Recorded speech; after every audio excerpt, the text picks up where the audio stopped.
Buenas noches amigos, ¿cómo están? ¿Qué tal? Quiero agradecerles por conectarse nuevamente a una transmisión en la que vamos a hablar sobre el daño no patrimonial. Este es un tema muy interesante, ¿no? Y yo lo he planteado en razón de un caso concreto que vimos en las últimas semanas en mi estudio, en donde existía un debate en torno fundamentalmente a la probanza y la cuantificación del daño, ¿no? Y cuando yo hice la encuesta, porque como ustedes saben, yo hago las encuestas siempre 2, 3 días antes de cada quincena para preguntarles si es que quieren el tema A o el tema B, ¿no? De esa manera interactuamos también un poco.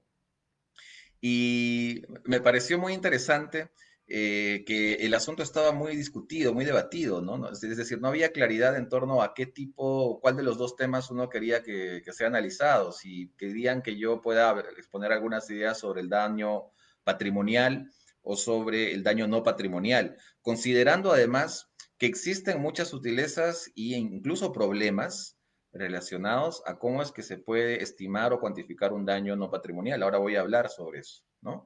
Entonces, en este caso que yo les comento, que lo vimos en el estudio, vino una persona, un abogado, un colega de una ciudad que no es Lima, y me pidió que yo pueda realizar un informe legal relacionado a sustentar la inadecuada, el inadecuado razonamiento de un juez que en primera instancia se había pronunciado sobre unos daños que él había demandado en un proceso judicial ya iniciado sobre indemnización por daños y perjuicios, ¿no? En el Perú lo llamamos indemnización por daños y perjuicios, pero ahí hay una distinción conceptual entre la indemnización y el resarcimiento, ¿no? Pero ya ese es otro tema.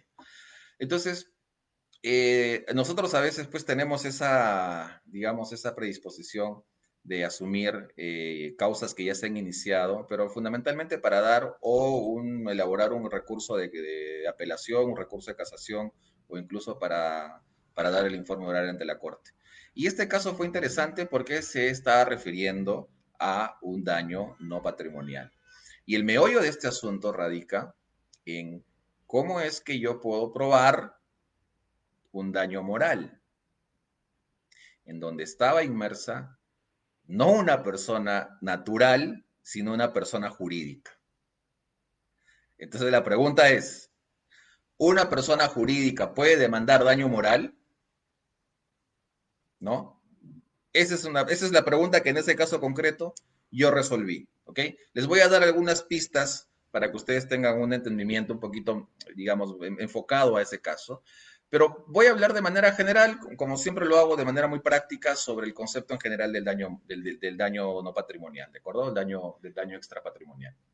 Lo primero que tengo que decir es que, como ustedes saben bien, en el Perú en los últimos años hemos ya entrado a una carrera en la que se está dando el lugar que merece el derecho resarcitorio, ¿no? La tutela resarcitoria ha cobrado especial importancia, incluso iniciándose con trabajos muy valiosos de los profesores Juan Espinosa, del profesor Leiser León, del profesor Gastón Fernández, que tienen estudios muy, muy, muy recomendables, muy buenos, que yo les pido que si pueden leerlos, los lean, en este tipo de materias. Entonces, ya hemos dejado de lado la idea en donde, por ejemplo, en las universidades los cursos de responsabilidad civil eran cursos, primero, o que no existían, o cursos, digamos, que eran electivos, ¿no? Ahora en la malla curricular incluso te da cursos obligatorios sobre responsabilidad civil, lo cual está genial, ¿no?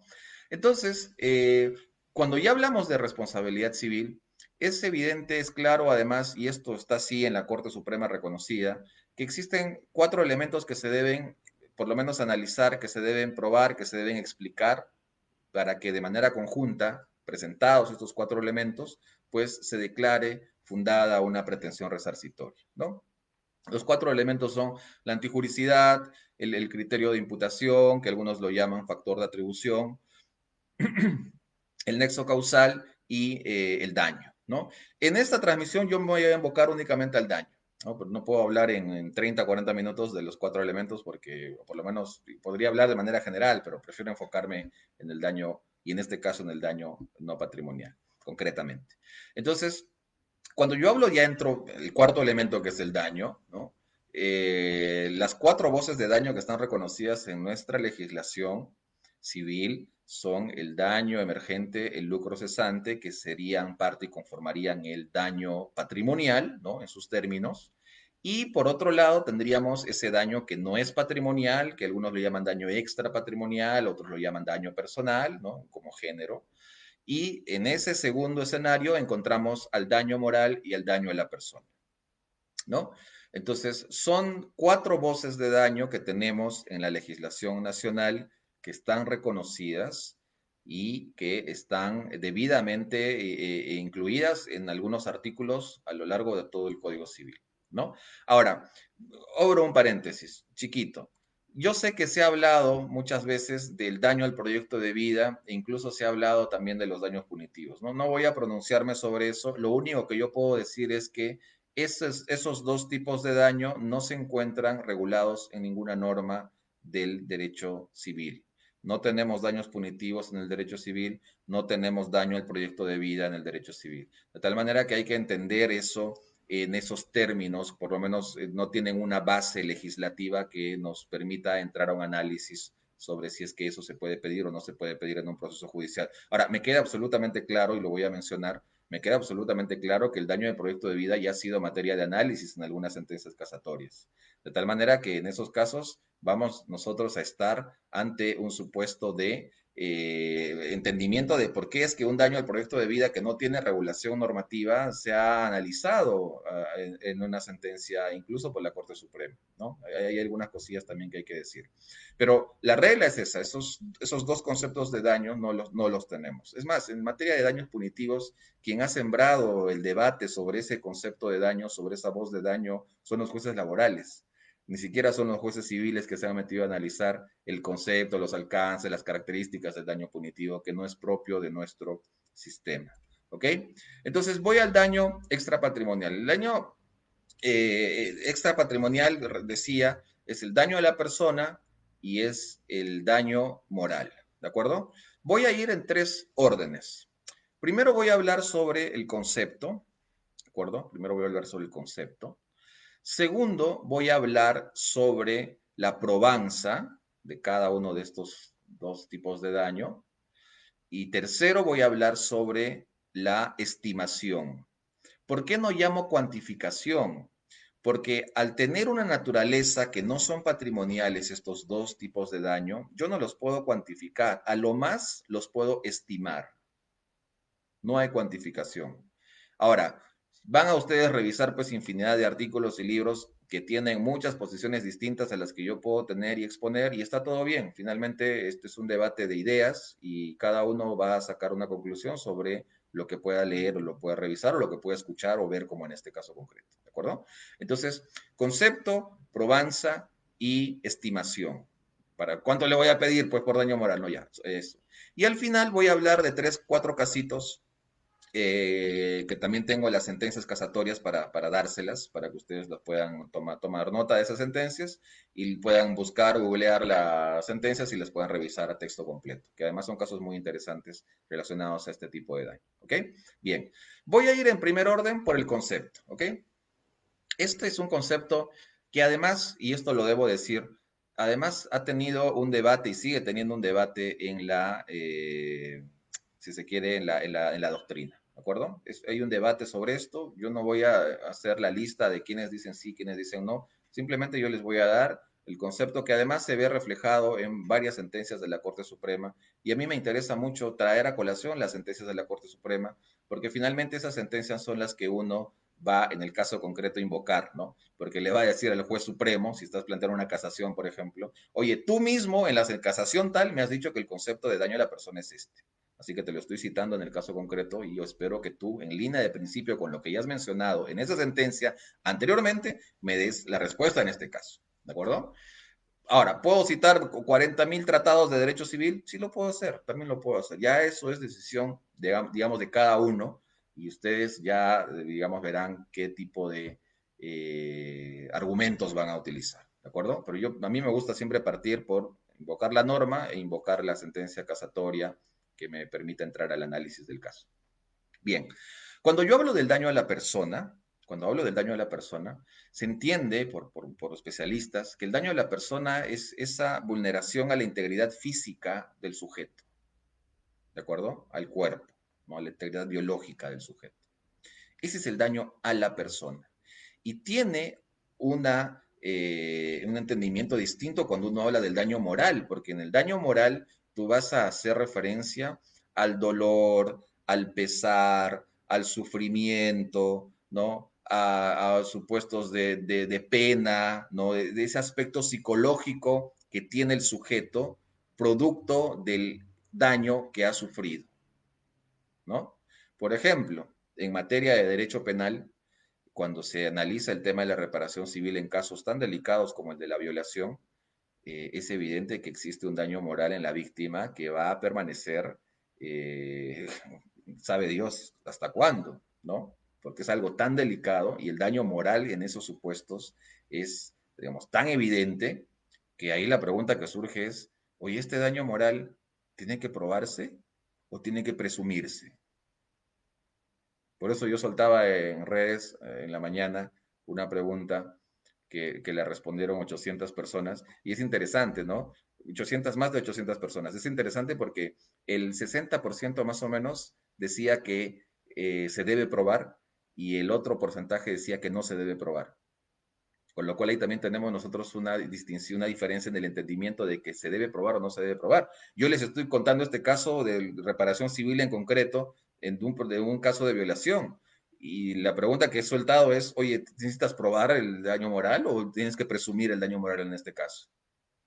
Estoy seguro que muchos de ustedes me van a decir, Joel, es evidente que acá tienes que presumir. ¿Qué vas a probar un daño moral en estos casos si es evidente, si se presupone, si se debe sobreentender que el daño existe? Porque es tan delicado el asunto, ¿no? Sobre eso voy a volver después cuando hable de Provence. Entonces, ese concepto del daño moral, amigos, está vinculado a ese aspecto psicológico, mental, ¿no? De esa aflicción, del dolor, de la pena, de ese padecimiento que tiene el sujeto, ¿ok? Eso es materia también de resarcimiento cuando uno entra a analizar un caso de daños y perjuicios, ¿ok? Ahora, en segundo orden, entro a hablar de la probanza de cada tipo de daños, ¿no? Y cuando yo hablo de la probanza, tengo evidentemente que ante un supuesto del daño a la persona, hay distintos mecanismos que yo puedo utilizar para probar el daño, ¿no? Si es un daño a la integridad física, lo puedo hacer a través de diversos mecanismos. Por ejemplo, rayos X o cualquier documento emitido por un médico, por ejemplo, por un establecimiento de salud, ¿no? Porque es una afectación, es una vulneración a la integridad física de Joel Chipana, digamos, ¿no? Huesos rotos, escoriaciones, hematomas, golpes, ¿no? ¿Cómo voy a probar eso? Radiografías, fotografías, videos, ¿no? O algún certificado que pueda representar la existencia de ese daño a la integridad física que el sujeto ha tenido. Eso lo puedo presentar y de hecho lo tengo que presentar en el proceso judicial, ¿no? No sé, pues las radiografías, por ejemplo, las tomografías que a veces se dan, las ecografías, incluso también cuando hay vulneración, cuando hay afectación a los órganos internos, producto de accidentes, por ejemplo, ¿no? Entonces, esa es la forma de probar este tipo de daños a la persona, ¿ok? Cuando hablo más bien, fíjense, fíjense, cuando yo hablo más bien del daño moral, ahí el tema es más delicado. Y es más delicado por lo siguiente. Yo quiero en este momento invocar un pleno jurisdiccional civil y procesal civil que es del año 2017. Yo estoy seguro, porque además me lo han dicho, que hay varias personas que van a dar sus exámenes de grado. Y esta información que yo voy soltando, siempre tenganla a la mano. Por ejemplo, si tu expediente, en tu expediente tiene que haber algo relacionado a responsabilidad por daños y perjuicios, daños no patrimoniales, por ejemplo, este pleno lo tienes que citar de todas maneras, ¿no? Este pleno, repito nuevamente, Pleno Jurisdiccional Nacional Civil y Procesal Civil del año 2017, que se llevó a cabo el 3 y 4 de noviembre, 3 de noviembre mi cumpleaños, en la ciudad de Chiclayo, 2017. Y en este pleno se debatieron algunas interrogantes, algunas preguntas. Y una de esas preguntas era relacionada al daño moral y las pruebas y sus criterios para cuantificación. Daño moral, fíjense, ¿no? Y la pregunta que los jueces se plantearon fue la siguiente. En los procesos por indemnización por daño moral, para amparar una demanda sobre daño moral, evidentemente, la pregunta es, ¿se debe acreditar elementos de la responsabilidad? ¿Y cómo o qué medios probatorios, directos o indirectos? ¿Qué es lo que debo hacer en este caso?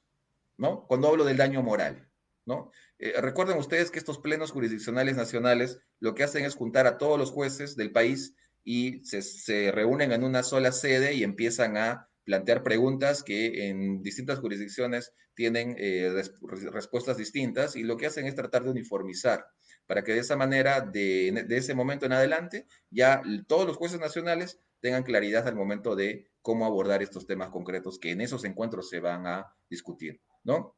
Y se presentan ponencias también, se presentan ponencias en cada uno de estas preguntas. En este caso, amigos, en este pleno, hubo dos ponencias. La primera ponencia decía, ¿no? ¿Es suficiente presumir para otorgar la pretensión de indemnización por daño, ¿no? Y con criterio de cuantificación amplio. Sobre lo segundo no voy a pronunciar. Entonces, ¿cuál era la posición de este pleno, de esta primera ponencia? Es decir, el daño moral hay que presumirlo. No debemos exigir como regla general medio probatorio alguno. Se tiene que presumir. Y se tiene que presumir por una serie de razones. Una de esas razones es que es un elemento interno, es un elemento que está en la psique, que está en el interior del sujeto. ¿Cómo yo voy a poder tener verdadera certeza de que existe ese daño?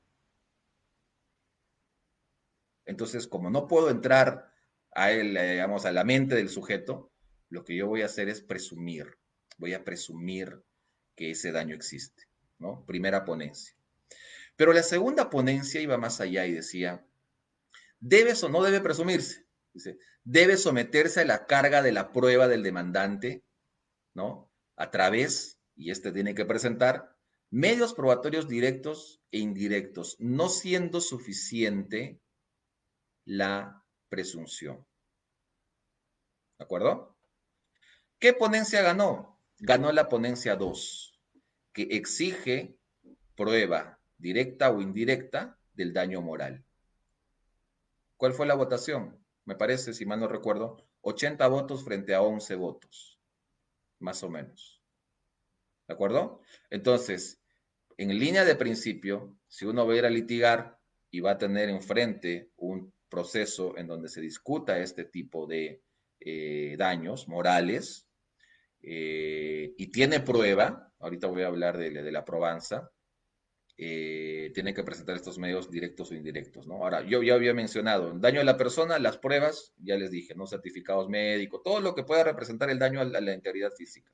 Y cuando voy a hablar de daño moral, y ya estoy asumiendo la tesis de la probanza a través de medios de prueba directos e indirectos, ahí lo que usualmente se plantea, se presenta es, por ejemplo, certificados emitidos o firmados por un psicólogo o por un psiquiatra, que puedan representar en el texto, en el contenido de ese certificado médico, que el sujeto al que se le ha hecho la evaluación, pues efectivamente tiene algún tipo de, no sé, pues algún tipo de trauma, algún tipo de aflicción, algún tipo de dolor, algún tipo de pesar, que en ese certificado se vea representado y ese documento se pueda plantear o se pueda presentar ante el Poder Judicial, ¿no?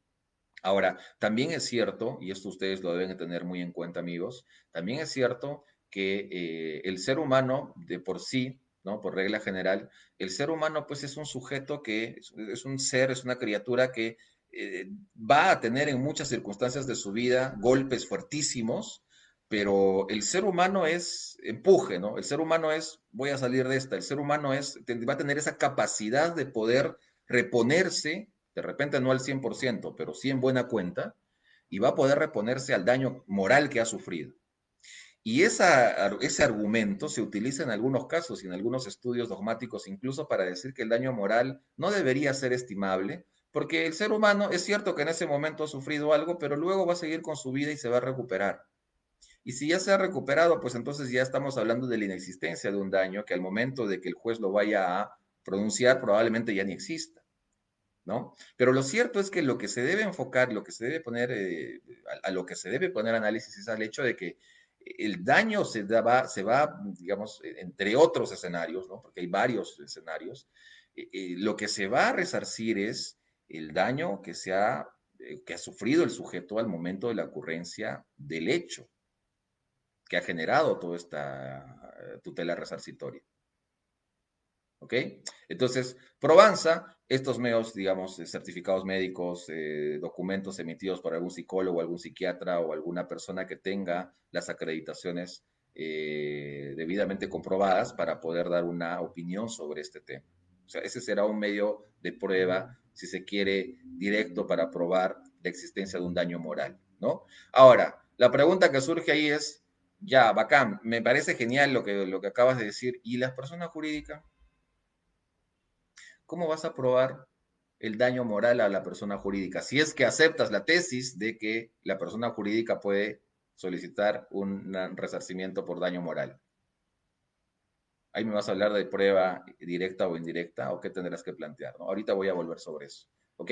Entonces, amigos, daño a la persona, daño moral, ya hablé del concepto, ya hablé de la probanza, ¿de acuerdo? Cuando hablo de la probanza del daño moral, no olviden ustedes hablar de este Pleno Nacional del 2017, en donde se ha analizado y se ha puesto a voto para los jueces la tesis de la presunción y la tesis de la prueba. ¿Cuál ha ganado? Ha ganado la tesis de la prueba que exige que para acreditar un daño moral se necesiten presentar medios de prueba directos o indirectos. Ahí ya tendremos que entrar a un supuesto de análisis en conjunto del concepto de medio de prueba directo o indirecto y enfocarlo a cada caso en concreto. Porque no es lo mismo un daño moral producto de un accidente de tránsito de una persona natural que el daño moral que sufre el Estado por los delitos que cometan funcionarios o el daño moral que pueda sufrir una persona jurídica, una empresa, no sé, pues Coca-Cola, por ejemplo, producto de alguna situación que le haya generado ese tipo de circunstancias. O sea, el análisis acá tiene que enfocarse en cada caso concreto. ¿Ok?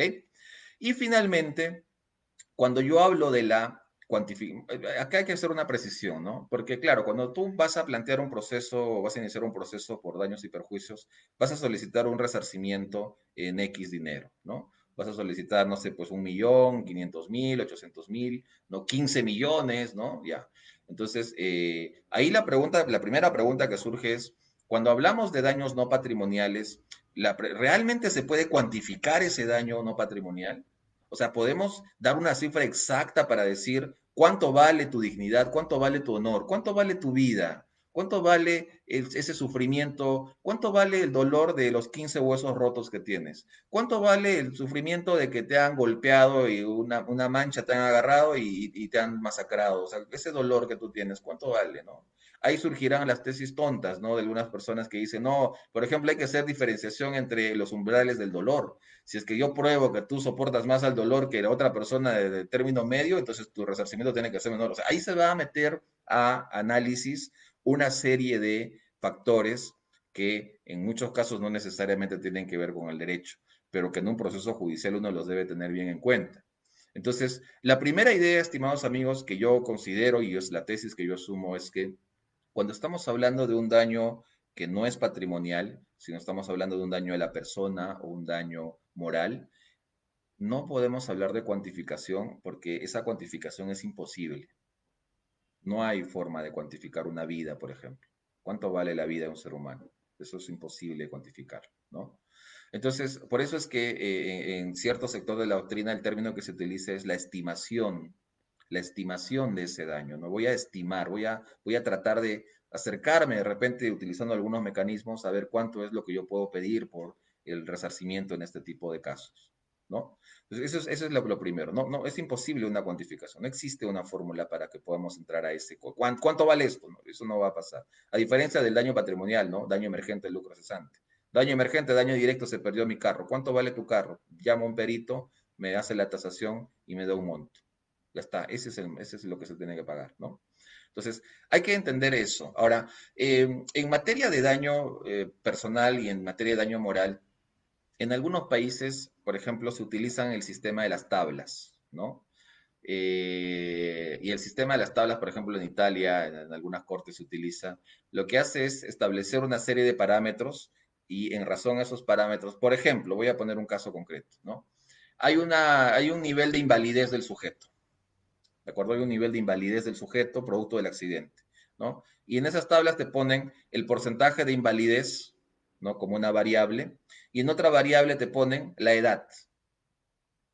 ¿Y eso qué significa? Por ejemplo, si tu porcentaje de invalidez es del 50% y eres una persona, por ejemplo, de entre 18 a 30 años, te dan un monto X, ¿no? Si tu porcentaje de invalidez sigue siendo 50%, pero ya tu edad, por ejemplo, es 90 años, ¿no? Entonces, el monto que te van a dar según en razón a esas tablas va a variar, ¿de acuerdo? Eso ya sería un aspecto de política legislativa para que se pueda determinar qué tipo de, o qué, cuál es la cuantía, el monto que se tendría que entregar en ese tipo de casos, ¿de acuerdo? Entonces, el sistema de las tablas para uniformizar la orden que va a emitir el juez en razón a lo que se está pidiendo y también en lo que uno va a pedir, en algunas jurisdicciones se utiliza, ¿no? En Perú tenemos, por ejemplo, ese sistema de tablas, pero enfocado a un tema muy concreto que son el SOAT, ¿no? En el SOAT hay un sistema de tablas también que te dice, te voy a pagar no tanto como seguro si es que, por ejemplo, tienes tal nivel de invalidez, ¿no? Entonces ahí tienes unas tablas también que puedes ver y que puedes más o menos pautear y decir, oye, si tanta plata me tienen que pagar si es que me ocurre esto, porque el SOAT está ordenando que sea así, ahí tiene unas tablas, ¿no? Ahora, también existe otro sistema que es mucho más, si se quiere, nada uniforme y que en cierto sector de la doctrina lo denominan como el sistema del ancla, ¿no? El sistema vamos a jugar un poco con la psicología, dicen, ¿no? ¿Por qué? Porque, por ejemplo, les pongo un caso concreto. Si yo voy, y esto hace muchos años se hacía de esa forma, que es una cosa increíble, pero se hacía. Si yo voy a pedir por daño moral medio millón y la contraparte me va a decir, no, no hay medio millón, sino hay 100.000, ¿no? Ahí estamos fijando anclas entre las cuales el juez se tiene que mover. El juez no puede darme más de medio millón, ¿verdad? Entonces, deberá darme un monto de medio millón hacia abajo, ¿no? Entonces, esa palabra, esa teoría del ancla en materia de estimación de los daños, estoy seguro que muchos, y de repente algunos de ustedes lo han utilizado, porque se te ocurre un número y lo sueltas, ¿no? Por daño moral, ¿cuánto? 300.000. Pidamos 300.000. El doctor, ¿no le parece tanto? No importa, hay que pedir 300.000. Pero, doctor, solo tengo un rasguño y la verdad es que ni siquiera me ha dolido. No, pero pidamos 300.000, ¿no? O el caso de una conocida chica reality que lo vi en noticias, le chocaron el carro y la parte delantera de su carro sí estaba golpeada, pero ella estaba pidiendo por daño moral la suma de 5 millones de soles. 5 millones de soles, ¿no? Oye, ¿has tenido alguna fractura, algo? No, si no, su argumento de ella era, no, lo que pasa es que he quedado traumada por el accidente y ya no puedo manejar nunca más en mi vida. Entonces, yo merezco un resarcimiento por daño moral de 5 millones de soles, ¿no? Una cosa que era completamente inverosímil, ¿no? Entonces, acá el tema del ancla, esa teoría del ancla, ¿no? que en muchos textos se conoce de esa forma, me lleva a pensar eso, ¿no? Si es que yo voy a plantear un monto determinado en mi pretensión, es en razón a ese monto que el juez se va a mover. Por eso es que algunos malentienden esto y lo que hacen es fijar montos elevados, porque saben que nunca te van a dar el millón que estás pidiendo, pero te van a dar algo menos del millón. Y lo que ocurre en esos casos, estimados amigos, es que se genera un abuso del momento en el que tú vas a fijar un quantum resarcitorio para que el juez pueda sobre ese monto pronunciarse. Porque en esos casos, y muchos de esos casos, lo que se presenta es el monto, pero lo que no se presenta es ese criterio de razonabilidad que debe estar vinculado a ese quantum que tú estás presentando. Porque no se trata de presentar por presentar un monto X, sino tiene que haber ahí una razonabilidad de por qué tú estás solicitando por daño moral tanto.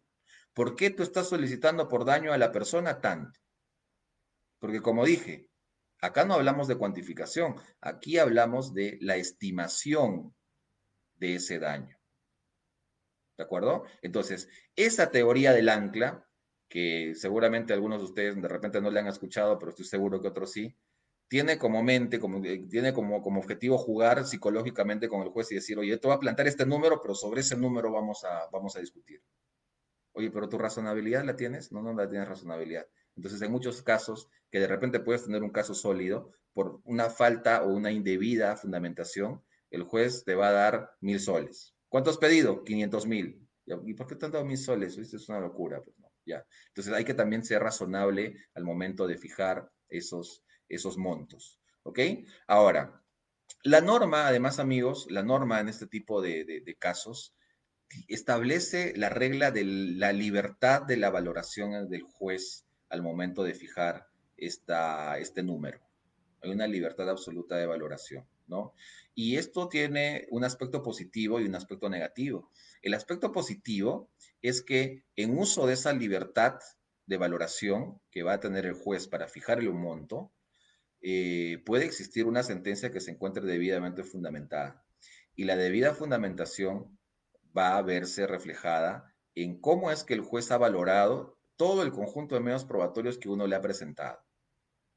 Porque cuando hablamos de un daño a la persona o cuando hablamos de un daño moral, lo que nosotros debemos tratar de presentar al proceso, actuar al proceso 196 del Código Civil, el que alega algo tiene que probar, ¿no?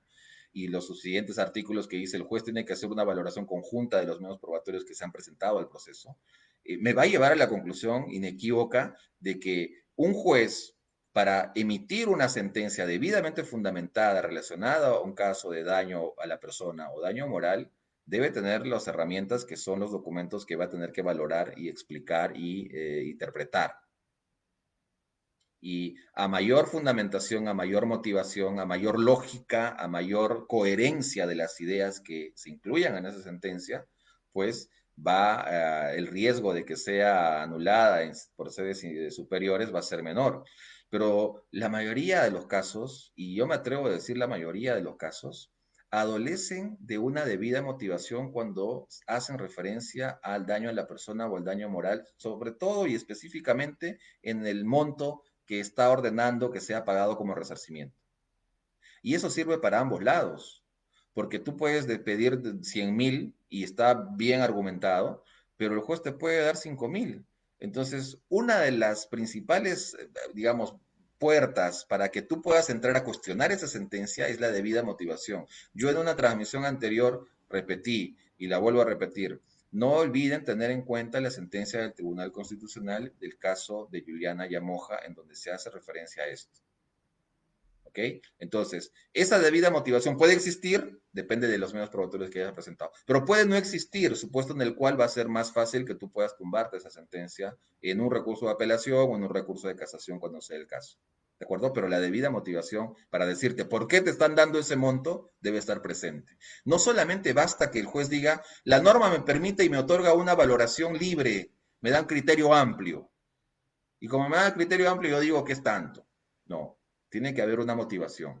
No solamente es la conclusión, sino también es el aspecto previo, que es la fundamentación de por qué llegas a esa conclusión. Eso es algo básico que debemos de tener en cuenta, amigos, cuando estemos analizando este tipo de sentencias. ¿Ok?